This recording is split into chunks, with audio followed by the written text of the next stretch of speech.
İşğaldan azad olunmuş Qarabağ ərazilərinin bərpası 16 noyabr 2022-ci ildə təsdiq olunmuş Azərbaycan Respublikasının işğaldan azad edilmiş ərazilərinə böyük qayıdışa dair birinci dövlət proqramına uyğun olaraq Azərbaycan Respublikasının dövlət büdcəsinin vəsaitləri hesabına həyata keçirilir. İstisna kimi Özbəkistan və Qazaxıstan Füzuli rayonunda müvafiq olaraq məktəb və yaradıcılıq mərkəzi, Qırğızıstan Ağdam rayonunda məktəb, Rusiya isə Qubadlıda uşaq bağçası tikir. Bunlardan əlavə Qarabağın bərpasına xarici sərmayə cəlbi yoxdur. Erməni işğalından azad olunmuş ərazilərin bərpası sifarişçi dövlət qurumlarının Azərbaycan Avtomobil Yolları Dövlət Agentliyi, Dövlət Şəhərsalma və Arxitektura Komitəsi, Mənzil İnşaatı Dövlət Agentliyi, Qaçqınların və Məcburi Köçkünlərin İşləri üzrə Dövlət Komitəsi, Dövlət Su Ehtiyatları Agentliyi, Azərenerji, Azərbaycan Dəmir Yolları Qapalı Səhmdar Cəmiyyəti, Azərbaycan Respublikasının Mina Təmizləmə Agentliyi və digərlərinin elan etdiyi satın almalar əsasında həyata keçirilir. Sadalanan dövlət qurumları ilə yanaşı, hazırda Qarabağla bağlı dövlət satın almaları prosesində 5 bərpa, tikinti və idarəetmə xidmətdə fəal iştirak edir. Bunlar aşağıdakılardır: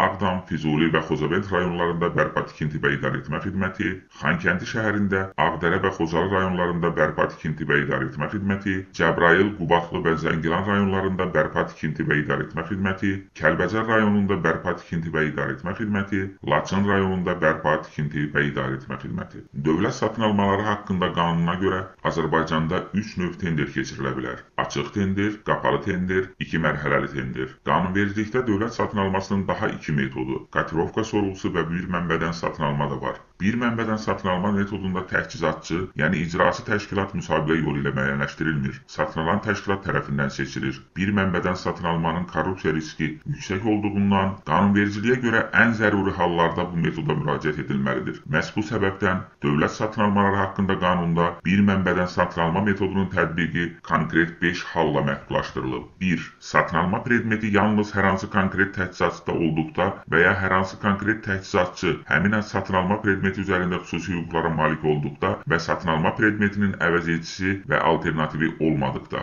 2. Satın alma predmetinə təcili tələbat yarandıqda. 3. Tələbatın təcili olmasına gətirib çıxarmış halları qabaqcadan görmək qeyri-mümkün olarsa və ya bu hallar satın alan təşkilatın bilərəkdən gözləməsi nəticəsində olmadıqda. 4. Təbii fəlakətlər, texnoloji qəzalar, epidemiyalar baş verdikdə və fövqəladə xarakter daşıyan digər hallarda bilavasitə insanların həyat və sağlamlığına vurulan ziyanın qarşısının təcil alınması məqsədi ilə. 5. Satın alma predmeti kəşfiyyat və əks kəşfiyyat fəaliyyətini təmin edən tələbata aid olduqda. Bu bir faktdır ki, Qarabağın bərpası prosesində bir çox dövlət qurumları ehtiyat yaranmadığı və zəruri əsaslandırma olmadığı təqdirdə bir mənbədən satın alma metoduna üstünlük verirlər. Qarabağda bir mənbədən satın almaya ən çox üstünlük verən Dövlət Şəhərsalma və Arxitektura Komitəsi və ANAMA-dır. Ancaq Ağdam, Füzuli və Xocavənd rayonlarında bərpa, tikinti və idarəetmə xidmətidə çox vaxt zərurət olmadan açıq tender əvəzinə bir mənbədən satın alma metodundan istifadə edir. Dövlət Şəhərsalma və Arxitektura Komitəsinə gəlincə, bu qurum bir mənbədən satın alma metodunun rekordçusudur.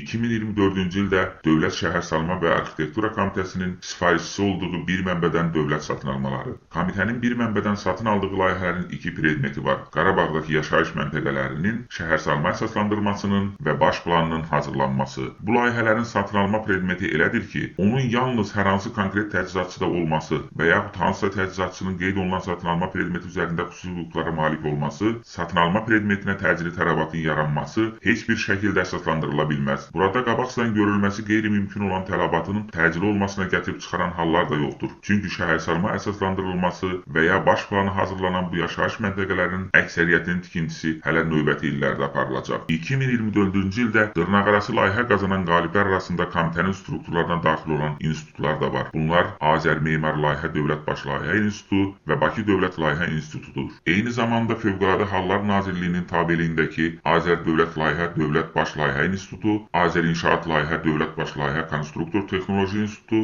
və Azər Dövlət Sənaye Layihə Dövlət Layihə İnstitutu da bir mənbədən satın alma yolu ilə Dövlət Şəhərsalma və Arxitektura Komitəsindən layihələr alıb. Komitənin strukturlarına daxil olan təşkilatlara və digər dövlət qurumlarına bir mənbədən satın alma metodu ilə layihələrin verilməsi vəsaitin bir cibdən götürülüb digərinə qoyulmasıdır. Azər Dövlət Layihə Dövlət Baş Layihə İnstitutu 2024-cü ildə ümumi dəyəri 2 milyondan artıq olan 8 layihənin qalibi olub. Qarabağda bir mənbədən satın alma metodunu istisnasız olaraq tətbiq edən ikinci qurum isə ANAMA-dır. Azərbaycan Respublikası Mina Təmizləmə Agentliyi publik hüquqi şəxsin bir mənbədən satın alma metodu ilə tətbiq etdiyi layihələr. Cədvəldən də göründüyü kimi milyonlarla manat büdcə vəsaiti tendersiz, müsabiqəsiz bir imza ilə kimlərəsə peşkəş edilib. Vəsaitlərin xərclənməsi o qədər nəzarətsiz şəkildə aparılır ki, Anama hətta adında mətbuat sözü olan bir qeydiyə belə qeyri-müəyyən predmet altında 5 milyon manatdan yuxarı vəsait ayırmaqdan çəkinmir. Anama bəzən o qədər irəli gedir ki, hətta maşınların, aviabiletlərin, servis, təlim və baytarlıq xidmətlərinin satın alınması zamanı da bir mənbədən satın alma tətbiq edir. İndi isə gələk Ağdam, Füzuli və Xocavənd rayonlarında bərpa, tikinti və idarəetmə xidmətinin bir mənbədən satın alma macəralarına. Bu qurum Ağdam rayonunun Eyvazxanbəyli, Qərbənd, Tağbəyli, Nəmirli kəndlərinin, Füzuli rayonunun Cuvarlı kəndinin layihələndirilməsini, Şotlanlı kəndinin itçi layihələrinin hazırlanmasını, Ağdam 3-cü faza yaşayış məhəllələrinin tikinti layihəsi çərçivəsində söküntü işlərini bir mənbədən satın alma metodu ilə satın alıb. Bu layihələrin əksəriyyəti milyonluq və daha yüksək məbləğli layihələrdir.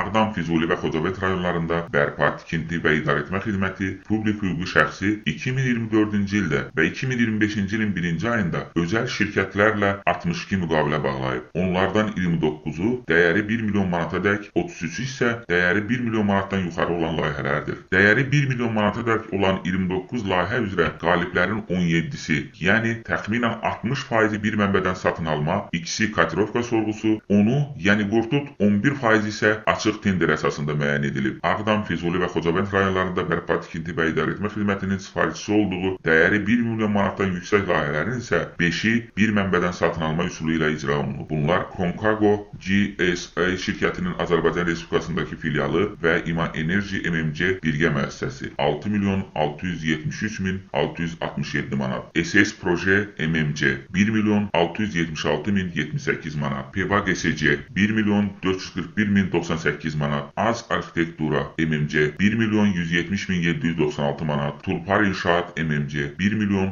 62 min manat. Bir neçə dövlət qurumunun timsalında aparılan bu kiçik araşdırma göstərir ki, Qarabağın bərpasında əsas prinsip məskunlaşma və bərpa yox, büdcə vəsaitlərinin talan olunmasıdır.